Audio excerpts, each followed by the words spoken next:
नमस्कार। आज हम भगवत गीता के दूसरे अध्याय के कुछ बहुत ही जाने पहचाने और गहरे श्लोकों पर बात करने वाले हैं। जी। अध्याय 2 जिसे सांख्य योग भी कहते हैं। हाँ, तो शुरुआत होती है कुरुक्षेत्र के मैदान से। अर्जुन हैं, उनके सामने उनकी अपनी सेना है और दूसरी तरफ उनके अपने ही रिश्तेदार गुरु। और उन्हें देख के अर्जुन एकदम टूट जाते हैं, गहरा शोक और कंफ्यूजन। उनका क्षत्रिय धर्म कहता है युद्ध करो, पर अपनों से कैसे लड़ें? ये मोह उन्हें रोक रहा है। तो आज हम यही समझने की कोशिश करेंगे कि श्री कृष्ण इस मुश्किल घड़ी में अर्जुन की मदद कैसे करते हैं। हाँ, और इसके जरिए वो जीवन और कर्तव्य के बारे में क्या सिखाते हैं। ये संवाद बहुत गहरा है। बिल्कुल।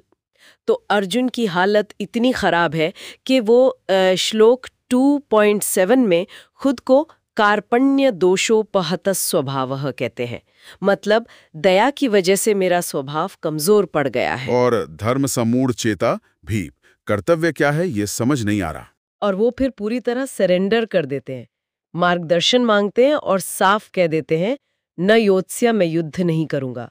श्लोक 2.9 में एक योद्धा के लिए ये कहना बहुत बड़ी बात है। हाँ, और इस पर श्री कृष्ण का जो जवाब है वो थोड़ा सीधा और शायद कठोर भी लग सकता है शुरू में। कैसा जवाब? वो अर्जुन के इस हालत को सीधे सीधे क्लैबियम कहते हैं, मतलब नपुंसकता, कायरता। ओह, हाँ, और कहते हैं कि ये अनार्य जुष्टम है, यानी श्रेष्ठ लोग ऐसा नहीं करते। अस्वर्ग्यम, इससे स्वर्ग नहीं मिलेगा, और अकीर्तिकरम, इससे बदनामी होगी। ये श्लोक 2.2 और 2.3 में है। एक तरह से वो अर्जुन को झटका दे रहे हैं। लेकिन क्या ये थोड़ा ज्यादा सख्त नहीं है? मतलब अर्जुन वाकई दुखी थे, अपने लोगों को खोने का डर था उन्हें। सवाल अच्छा है। शायद श्री कृष्ण उनके दुख को कम नहीं आंक रहे, पर वो दुख के मूल कारण पर जा रहे हैं। मूल कारण मतलब मोह। हाँ, और इसीलिए वो तुरंत ज्ञान की बात शुरू करते हैं। श्लोक 2.11 में कहते हैं कि जो पंडित है, जो ज्ञानी है, वो न जिंदा लोगों के लिए शोक करते हैं, न मरे हुओं के लिए। अच्छा। तो यहाँ से वो आत्मा वाली बात शुरू होती है। बिल्कुल। यहीं से आत्मा की अमरता का सिद्धांत आता है। वो समझाते हैं कि देखो, ये जो शरीर है, ये तो बस कपड़ों जैसा है। कपड़ों जैसा। हाँ, जैसे हम पुराने कपड़े उतार कर नए पहन लेते हैं, वैसे ही आत्मा पुराना शरीर छोड़कर नया ले लेती है। वासांसी जीर्णानि यथा विहाय। श्लोक 2.22। तो मतलब मृत्यु अंत नहीं है, बस एक बदलाव है। सही। आत्मा के लिए। क्योंकि आत्मा कैसी है?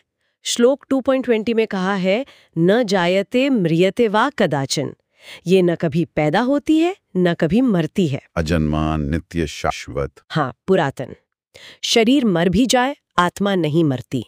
और फिर वो बताते हैं कि इसे कोई हथियार काट नहीं सकता, आग जला नहीं सकती। नैनम छिंदंती शस्त्राणी वाला श्लोक 2.23। वही, ना पानी गीला कर सकता, ना हवा सुखा सकती। तो कृष्ण कह रहे हैं कि जो चीज नष्ट ही नहीं हो सकती, उसके लिए शोक क्यों करना। और वो जन्म मृत्यु के चक्र वाली बात भी तो कहते हैं। हाँ, श्लोक 2.27 में जातस्य ही ध्रुवो मृत्युर ध्रुवम जन्ममृतस्य च, कि जिसने जन्म लिया है उसकी मृत्यु निश्चित है, और जो मरा है उसका जन्म निश्चित है। तो जो होना ही है उसके लिए दुख करना बेकार है। ठीक है, ये दार्शनिक बात समझ आती है कि आत्मा अमर है, पर क्या उस वक्त युद्ध के मैदान में ये ज्ञान अर्जुन का दुख तुरंत मिटा सकता था? शायद नहीं। शायद एकदम से नहीं। और इसीलिए श्री कृष्ण सिर्फ ज्ञान देके रुक नहीं जाते, वो इसे अर्जुन के स्वधर्म से जोड़ते हैं। स्वधर्म यानी उनका जो कर्तव्य है, एक क्षत्रिय होने के नाते। बिल्कुल। वो कहते हैं कि एक क्षत्रिय के लिए धर्म के अनुसार युद्ध करने से बढ़कर और कुछ अच्छा नहीं है। धर्म्याधि युद्धात् श्रेयो यन्यत् क्षत्रियस्य न विद्यते। श्लोक 2.31। तो सिर्फ ये जानना काफी नहीं कि आत्मा अमर है, कर्म भी करना है, अपना कर्तव्य निभाना है। हाँ जी, और वो ये भी कहते हैं कि ऐसा युद्ध तो किस्मत वाले क्षत्रियों को मिलता है, ये तो स्वर्ग का खुला दरवाजा है। श्लोक 2.32। और अगर नहीं लड़े तो अपना धर्म और अपनी कीर्ति, इज्जत सब खो देंगे और पाप लगेगा। श्लोक 2.33। और देखो, किसी सम्मानित आदमी के लिए बदनामी तो मौत से भी बदतर होती है। श्लोक 2.34। ये बात तो है। और फिर वो सबसे प्रसिद्ध श्लोक आता है ना, कर्म के बारे में। हाँ, वो जो हम सब ने सुना है, कर्मण्यवादी कारस्ते मां फलेषु कदाचन। श्लोक 2.47। कि तुम्हारा अधिकार सिर्फ कर्म करने में है, उसके फल में कभी नहीं। इसको थोड़ा और समझाएंगे? इसका मतलब ये नहीं कि फल की इच्छा ही मत करो या कर्म ही मत करो, बल्कि फल में अटके बिना कर्म करो। तुम्हारी आसक्ति, तुम्हारा लगाव फल से नहीं होना चाहिए। पर ये कैसे हो? हम कुछ करते हैं तो फल तो चाहते ही हैं। हाँ, पर कृष्ण कहते हैं कि उस चाहत को अपने ऊपर हावी मत होने दो, ना ही कर्म न करने में आलस करो। कैसे करना है? सुख दुख, लाभ हानि, जीत हार, इन सब में समान भाव रखो।